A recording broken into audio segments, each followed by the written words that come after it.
Bismillahirrahmanirrahim. Assalamualaikum warahmatullahi wabarakatuh. Kembali lagi di pembelajaran sejarah peminatan ya, dengan materi abad pertengahan atau the Dark Age gitu. Jadi sebelum kita masuk ke materi utama, yaitu mengenai peristiwa-peristiwa penting di Eropa gitu, kita perlu mengetahui nih latar belakang dari peristiwa-peristiwa tersebut, yaitu ini berkaitan dengan sebuah peristiwa yang terjadi di abad pertengahan. Oke, untuk konten hari ini yang akan kita pelajari ada pengertiannya, kemudian 3 pilar Eropa, latar belakang, dominasi gereja dan peristiwa penting abad pertengahannya, kemudian the Black Death. Untuk definisinya, intinya abad pertengahan ini adalah sebuah periode sejarah Eropa ya, di mana menjadi masa peralihan dari masa Eropa klasik ke Eropa modern. Dan ini terjadi di abad ke-5 hingga ke-15 di Eropa. Oke. Abad pertengahan biasa juga disebut sebagai the Dark Age gitu, yang berarti masa di mana mundurnya peradaban Eropa. Kenapa? Karena tidak ada perkembangan di Eropa, baik itu dalam bidang pengetahuan, kemudian kebudayaan, dan ekonomi.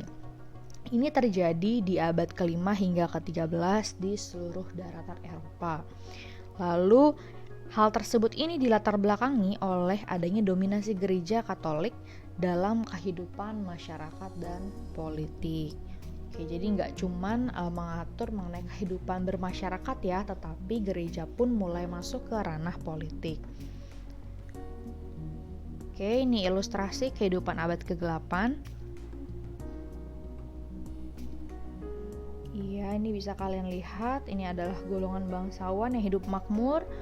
Kemudian kalau rakyatnya mah istilahnya makin menderita ya gitu. Untuk bangsawan dan kaum gereja di sini yang memang berada di kekuasaan tertinggi, mereka hidup dengan berfoya-foya seperti itu. Oke, untuk 3 pilar peradaban Eropa ini ada 3 intinya basicnya, yaitu ada Yunani di mana tempat lahirnya para ilmuwan dan tentunya kemajuan ilmu pengetahuan ya di Eropa. Kemudian untuk Romawi ini berkaitan dengan sistem pemerintahan, politik, dan militer masyarakat. Karena kita ketahui bahwa pada masa itu Eropa dikuasai oleh sebuah kekaisaran yang besar, yaitu Kekaisaran Romawi. Yang ketiga, Kristen yang dimaksud adalah karena masyarakat Eropa sebagian besar memeluk agama Kristen Katolik. Oke, nah ini baru kita fokus ke latar belakang munculnya abad ke-8 gitu. Tadi kita sudah singgung berkaitan dengan dominasi gereja ya. Nah, tapi di sini kita melihat lebih rincinya nih atau kronologisnya bagaimana hal tersebut bisa terjadi. Oke, di poin pertama ini dimulai dari keruntuhan Kekaisaran Romawi Barat pada abad ke-5 tahun 476 Masehi gitu. Jadi setelah tadi Kekaisaran Romawi Barat itu runtuh gitu kan, yang disebabkan oleh 3 hal, yaitu ada peperangan, kemudian korupsi, serta merosotnya nilai ekonomi, itu nanti menjadikan bangsa barbar gitu atau bangsa di luar Eropa ya kita katakan, ini mulai pindah nih atau bermigrasi ke Eropa gitu kan, karena memang sudah nggak berkuasa lagi Romawi Barat saat itu. Nah, bangsa barbar yang dimaksud ini ada Vandal, Ostrogoth, dan Franka Jerman. Oke, jadi karena kedatangan bangsa barbar di mana kita ketahui di sini tidak memiliki kecakapan ya dalam ilmu pengetahuan khususnya, jadi masyarakat Eropa pun gitu mulai meninggalkan peradaban Yunani dan Romawi kuno gitu. Jadi mulai semakin terbelakang nih Eropa.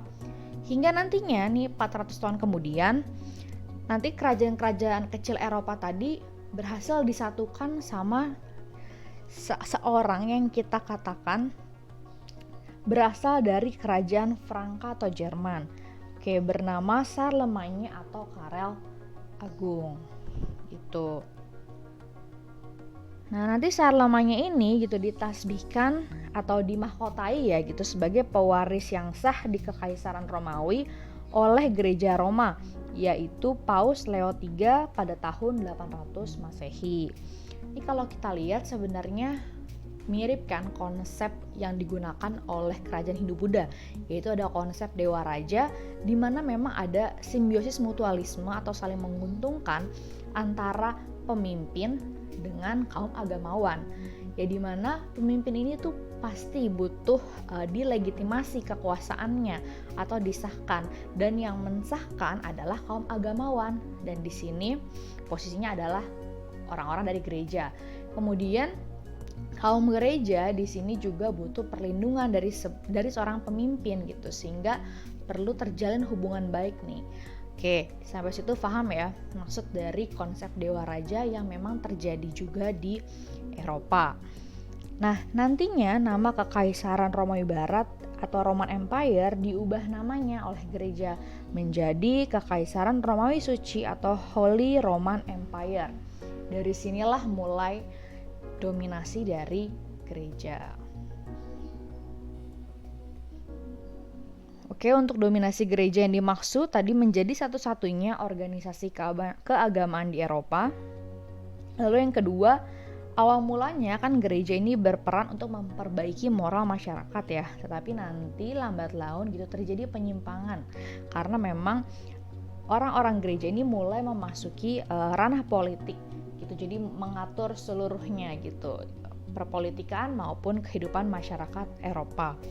Lalu yang ketiga, menciptakan kekuasaan agama yang bersifat absolut atau mutlak, kebenaran hanya di tangan gereja. Nah, perubahan apa aja sih yang terjadi? Yang pertama, kehidupan masyarakat di bawah aturan gereja ini jelas. Kemudian yang kedua, gereja menjadi pusat informasi serta kebudayaan masyarakat Eropa gitu. Jadi nggak ada yang boleh istilahnya menyimpang dari ajaran gereja gitu atau berlawanan gitu. Makanya semua harus mengikuti ya karena gerejalah pusat informasi. Kemudian yang ketiga, berkembangnya feodalisme, nanti akan kita bahas. Keempat, merosotnya riset, pendidikan serta perkembangan ilmu pengetahuan karena didominasi oleh pendidikan agama gitu. Jadi fokus ke kehidupan agama atau kehidupan akhirat lah istilahnya gitu. Jadi mulai meninggalkan kepentingan duniawi.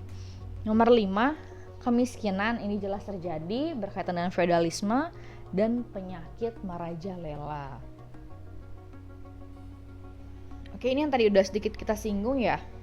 Untuk feodalisme ini berkaitan dengan sistem tuan tanah, di mana si tuan tanahnya ini gitu kita katakan ada 3 pilar, yaitu ada gereja Katolik atau agamawan, kemudian raja dan para bangsawan, dan yang ketiga kaum ksatria gitu. Mereka lah pemilik tanah atau tuan tanahnya. Dan di sini yang menggarap tanahnya adalah ya pastinya rakyat Eropa gitu yang bekerja sebagai petani gitu. Mereka merasa mendapatkan perlindungan dari para petinggi gitu, sehingga ya mereka mau tidak mau gitu menggarap tanah milik ketiganya gitu. Jadi bertanggung jawab langsung ya. Gitu. Makanya di sini bagannya ibu buatkan seperti ini. Nah, sebenarnya di sini juga Eropa ada yang bekerja sebagai pedagang, tapi tidak banyak karena di Eropa itu gitu mayoritas kan bentuknya daratan. Nah, sehingga pekerjaan pun gitu lebih banyak atau dominannya adalah sebagai petani. Begitu ya untuk sistem feodalisme. Oke, ini untuk dampak dominasi gereja, intinya nanti karena kekuasaan gereja yang terlalu dominan ini gitu mulai terjadi keterbelakangan ilmu pengetahuan gitu. Mereka kan tadi kan fokusnya ke akhirat gitu ya, nggak mengejar kebahagiaan dunia gitu. Jadi mereka udah nggak mentingin lagi tuh terkait ilmu pengetahuan, kebudayaan, seni yang memang sebelumnya gitu di masa Yunani dan Romawi kuno itu begitu berjaya. Lalu di sini orang-orang yang menyimpan dari ajaran Kristen Katolik gitu akan dicap sebagai heretik. Oke, nantinya akan disiksa, bahkan dihukum mati. Nah, di sini juga ada gambaran ya, sebelah kanan gambar terkait orang penyihir wanita, karena waktu itu banyak sekali mitos terkait penyihir ini gitu. Jadi banyak wanita yang ditangkap gitu, bahkan diadili dan dihukum mati karena dituduh sebagai penyihir. Nah, ini gambaran siksaan atau hukuman mati pada abad pertengahan. Oke, ada gergaji atau sowing dan dibakar di depan umum. Melubangi tubuh dengan tikus, dan Iron Maiden.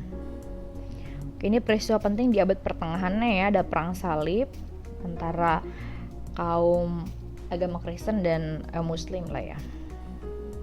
Perang 100 tahun Inggris dan Prancis. The Black Death. Oke, ini berkaitan dengan tadi ya gitu, maksudnya penyakit merajalela tadi. Penjelasannya, intinya Black Death ini adalah sebuah penyakit pandemi ya, atau berarti mewabah di sini di Eropa pada abad ke-14, membunuh sekitar 50 juta orang Eropa atau sekitar 60% populasinya saat itu. Nah, di sini karena tadi kita ketahui mereka terbelakang dalam ilmu pengetahuan gitu, jadi menganggap wabah Black Death ini gitu sebagai kutukan Tuhan. Nah, hingga nanti mereka akhirnya mulai tercerahkan sendiri nih atau mengkritisi sejak adanya orang beriman yang meninggal karena penyakit tersebut. Nah, ini bagaimana Black Death menyebar, ini penjelasan ilmiahnya ya. Intinya Black Death ini disebabkan oleh bakteri Yersinia pestis, atau kita sebutnya pes ya bahasa IPA-nya, yang terdapat dalam kutu tikus hitam gitu. Jadi awal mula masuknya ini dari 12 kapal dagang yang berlabuh di Messina, Italia. Oke. Nah, ini untuk bagaimana penularannya, gejala yang ditimbulkan. Ya, kemudian di sini ya yang diderita ya oleh yang terkena wabah Black Death. Oke. Nah, intinya dari pembelajaran kita hari ini gitu, apa sih kesimpulan yang kita dapatkan? Nah, ini kesimpulannya Ibu rangkum menjadi intinya kehidupan itu di dunia harus seimbang gitu, baik itu agama dan ilmu pengetahuan. Karena jika hanya fokus pada agama gitu, kita akan terbelakang nih dalam ilmu pengetahuan. Tapi jika kita fokus ke ilmu pengetahuan gitu, nggak percaya agama gitu, muncul nggak percayakan Tuhan atau ateis gitu, itu nantinya akan membuat hilangnya moral gitu dalam diri kita sebagai manusia. Oke, segitu aja dari Ibu. Terima kasih sudah menyimak sampai akhir. Silakan catat untuk hal-hal yang pentingnya ya. Kurang lebihnya mohon maaf. Wassalamualaikum warahmatullahi wabarakatuh.